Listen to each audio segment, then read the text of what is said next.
Hey there, let's talk about Victoria 3 from Paradox. It's coming out at some unspecified date. It could be Christmas, it could be probably later, probably next year, but there is it, and there's the first dev diary for it. I want to cover it. There's a lot of streams for it still. There's a lot going on with it. I'm just enchanted. It has come from a meme and it is now a reality.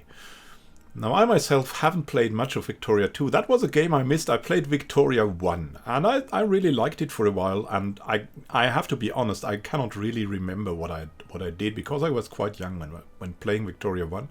Victoria 2 I played together with a friend for a while, and that was fun. And Victoria 3 I'm really looking forward to, because it's gonna be more accessible. That's one of the things about Victoria 3, they said, and that for me means... Yeah, a lot of people are saying, hey, that's too easy, it's easy for the noobs or something like that. No, I think that's not what they mean. I think it's just they want to improve the user interface. And that's something I really like about this society simulator. So it's not that much about war. Okay, it will be about war, but you can also play it about influence. You can simulate a society. That is one of the goals. And more accessible for me is just making a better user interface. Like, the user interface has come far from Crusader Kings 1 to Crusader Kings 2, and then even a lot better to Crusader Kings 3. That is much better then. And I'm expecting similar things for Victoria 3, which really makes me happy, because all the data that are so beautiful in this game, that come to life, and that will be a little bit more roleplay oriented, as they said, and also as they presented it. You should have seen the presentation. You can look it up on the Paradox channel. For example, on Twitch, and I think also on YouTube, the live streams, they were dressed up as Victorians. It was quite great. So it is of someone we already know, Martin Wiz Onward, the former game director of Stellaris, who has done a lot of great things, who has introduced a lot of great ideas into Stellaris. And so I think he's the right man to complete a vision, right? There's that. So let's see what he writes here. Not a belated April Fool's joke. Yeah, it's confirmed. So he's been working on that since 2018. So it's already 3 years in development. And that's a good sign. So it's quite far. So it can be... I think it's not out of the question that it can be there on Christmas, or it can be there maybe next year someday. What is Victoria 3? He wants to start that. It's a proper Victoria game. A game with a core focus on economy, politics and internal country management. And with the iconic Victoria pop system, not just included as a core mechanic, but made even deeper than in either of his predecessors. So, it's not a game dumbed down, it's a game expanded. And they've also added some elements from the other Paradox games, namely the roleplay elements, but I would also call them like customization elements. So you will have some traits for your characters, for your, I think, generals, certainly for the rulers. There are some traits that will appear, like in, for example, in EU4, in that kind of character management style, and probably also some events will be connected to it. And that really improves Victoria 2 in a way that it becomes more... It gets a more human touch. Not that Victoria 2 was bad, it was very fascinating as a society simulator, but this brings the human touch into it, and it has also the chance to bring this game out to more people. And it can transform minds, it can transform how you think about a society. If they stay halfway as deep as Victoria 1 and 2, then this can really teach you something about how society works. And they've talked about it a lot. Like, you can go for different society systems there, from communism, and they are not going for only Soviet-style communism like they did in Victoria 2.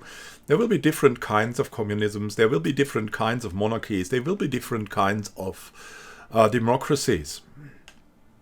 And your people also have a voice in it that is really to be heard of, and usually there are more and less influential people in your society, and through your politics you can influence who will be the ones saying where to go in the society and how much they will have to influence the society. All these kinds of things are like a cogwheel puzzle, intertwined, and hopefully working greatly. So the vision for Victoria 3 is to create what we call a society sim, a game that is first and foremost about the internal workings of the 19th century country that you are playing and how its society is shaped over the course of the game. Politics, economy, and diplomacy are the three most important parts of the game. Wars are of course a part of the game, just as they were a part of the Victorian age, but Victoria 3 is not a war game or a game about map painting. Remains to be seen if that is so, but this is certainly an embodiment thing here. Look at that. Now that's just a nice picture because it embodies all about the Victorian age and about England.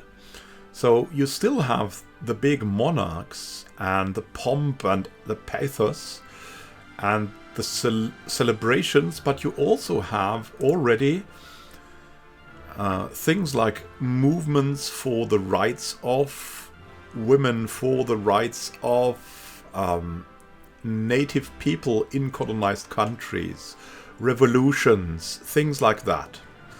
And we'll see how many of the countries in there will be already playable, if it will be focused on like the Western Hemisphere mostly. But I think, I mean, the intriguing thing about Victoria was always that you could pick like any country in the world, similar to EU4, and just play it, even if it was some godforsaken place in South America that had no power at all. You could play it, and you could be successful in it. You could form a society there and see how the world is formed through that. It is also so that they have mentioned that there will be no real historic railroading. Like, for example, in EU4, you have historical advantages for some countries. If you do not randomize them or you do not deactivate them, then some countries are bound to do better. And they don't want to do that for Victoria 3, so it should be a non-railroaded open thing. It should be something that is alive in that case. And if it works, that they simulate that well, then it will be very interesting how you can influence how the game develops and how your game world develops. And for example, if you do something similar in a country as the historical things that were happening, will the game react similar to how the world has developed? There's a lot of questions that can be answered, tried out in that game, and that's what I'm looking forward to. There's going to be a lot of dev diaries going forward to dig into the mechanics of the game, but to wrap up this dev diary, he says he wants to briefly touch on the 4 game design pillars that they've been following when designing and building Victoria 3. The so-called national gardening. Building, shaping, tweaking and evolving the nation is the first and foremost focus of the game, which makes this something I personally will really enjoy. I always enjoy the builder side of things a lot, maybe even too much. And this sounds like that this is something you can... it is finally something for the builders of us, right? I mean, the flashy things sell, I know, but builder personalities really enjoy that tweaking, building, shaping, and things like that. So, will that be the game that focuses on that? It's going to be interesting. If it delivers on that, it will be extremely interesting for also people who like to play something like maybe City Skylines or something like this. Something that you want to build up, but you still have a challenge in that you have AI opponents that will challenge the way you build up your countries, that check on you. Is that a successful way to build a country in an ever-changing world? Events outside your country's borders can naturally affect your country in significant ways, but the game should never rely on war to provide the main source of enjoyment. And we have diplomatic eminence. War is a continuation of diplomacy, and everything that is achievable by a war should also be achievable through diplomacy, even if that diplomacy sometimes comes at the point of a gun. So threats, diplomatic threats are not out of the question, but they don't have to lead to war. Everything is political. That is something that the interviewer always repeated. Everything is political. That was her mantra. Politics, she interviewed Wiz at the PDXCon event. Politics is at the heart of Victoria 3, and all major features should be in some way tie back into the pops and interest groups that form the core of the game's politics. So it's kind of a machine that fuels itself. So if you change something, your society changes, and that goes on to further create more changes. And because of that, it's the fourth pillar, the era of change. The Victorian era was a time of immense change, politically, technologically, culturally, militarily, and socially. And these changes should be reflected in the experience of playing a campaign of Victoria 3. The whole march from a standard monarchy to like an enlightened, a parliamentary monarchy, like the fall of great empires, the basically invention of the first communist society in a really big state, all kinds of things like that happened in the time frame. And these are things that still define our modern world in thinking a lot, that dominate our way of thinking, that dominate the history books still, and for good reason. So I think we can look forward to some very interesting dev diaries, and hopefully then to an extremely interesting game. So he says, that's all for this week, but we'll see you next week when we'll be talking about the return of the Victoria pop system and the introduction of dependence. I'm looking forward to covering the development of Victoria 3 and taking this journey on with you. Have a great time until next time, and happy gaming. This is Immanuel Can, signing out. See you soon, and happy gaming.